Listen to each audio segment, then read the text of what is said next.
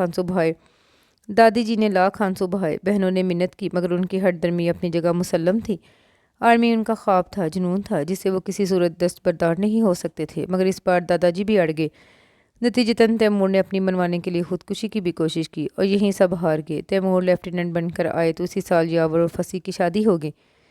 زندگی اچھی بھلی گزر رہی تھی۔ وہ جب کبھی چھٹیوں پر آتے دادا جی بہنیں ان کی شادی کی بات لے کر بیٹھ جاتی، مگر انہوں نے صاف لفظوں میں کہہ دیا تھا کہ وہ غیر خاندان میں اور اپنی پسند سے شادی کریں گے۔ سب کو مانتے ہی بنی کہ اختلاف کا کوئی فائدہ نہیں تھا۔ گاؤں کی زمین رفتہ رفتہ سے متھور کا شکار ہونے لگی تو دادا جی کا دل کھیتی باڑی سے اٹھ گیا۔ انہوں نے بیٹوں کے فورس کرنے پر ساری زمین بیچ دی اور یاور فصیح نے لیدر کا بزنس شروع کر دیا۔ قسمت مہربان تھی جو ان کا بزنس چل نکلا۔ پھر سب گاؤں چھوڑ کر کراچی شفٹ ہو گئے۔ تیمور رضا ان دنوں نئے کیپٹن کے رینک پر فائز ہوئے تھے جب دشمن نے دھوکے سے ان کی چوکیوں پر حملہ کر دیا۔ ان کے ساتھیوں اور انہوں نے بڑی جوان مردی سے ان کے حملے کا سر کچل کر دشمن کو نقصان پہنچایا۔ دوران اٹیک تیمور رضا گھائل ہو گئے۔ وہ سی ایم ایچ بازو کی ڈریسنگ کروانے آئے۔ ان کا اتفاق کم ہی ہوتا تھا سی ایم ایچ چکر لگانے کا۔ رات کے پچھلے پہر جب سحر انگڑائی لے رہی تھی، اس وقت ڈاکٹر زبور ہی موجود تھی اور راؤنڈ پہ نکلی ہوئی تھی۔ وہ کافی دیر سے بیٹھے تھے، مگر ڈاکٹر زبور کی آمد کا دور دور تک کوئی نشان نہیں تھا۔ مارے جلاہٹ کے ان کا برا حال تھا۔ مسیحا کی مسیحائی تک یہ بہتا خون کہیں میری جان ہی نہ لے لے۔ لیجیے جناب، آپ کی مسیحا حاضر ہے۔ ان کی پشت سے ڈاکٹر زبور اندر داخل ہوئی۔ تیمور رضا کی بربراہٹ پہ بے ساختہ ٹکڑا لگایا۔ تیمور رضا بے ساختہ اٹھ کھڑے ہوئے، یونیفارم میں وائٹ اوور آل پہنے۔ نہایت حسین و جمیل ڈاکٹر زبور مسکراتی نظروں سے انہیں دیکھ رہی تھی۔ زیادہ ٹوٹ پھوٹ تو نہیں ہوئی کیپٹن؟ بڑے ہی اعتماد سے وہ گفتگو کر رہی تھی۔ پھر انہوں نے آستین اوپر کرنے کا اشارہ کیا۔ تیمور ڈریسنگ کرا کر نکلے تو ڈاکٹر زبور کی محبت میں گرفتار ہو چکے تھے۔ خود تیمور رضا کی پرسنالٹی غضب کی تھی، مگر جب انہوں نے زبور کو پرپوز کیا تو انہوں نے دوسرے ہی سیکنڈ میں انکار کر دیا، مگر تیمور پیچھے نہ ہٹے۔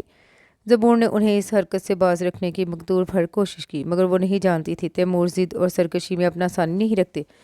زبور کے انکار کو خاطر میں نہ لا کر انہوں نے دادا جی اور دادی جی کو ان کے گھر بھیج دیا۔ زبور کے گھر والوں نے ہاں کر دی۔ زبور کو اپنے ماں باپ کی بات ماننی ہی پڑی اور یوں تیمور رضا نے زبور کے تمام جملہ حقوق اپنے نام لکھوا لیے۔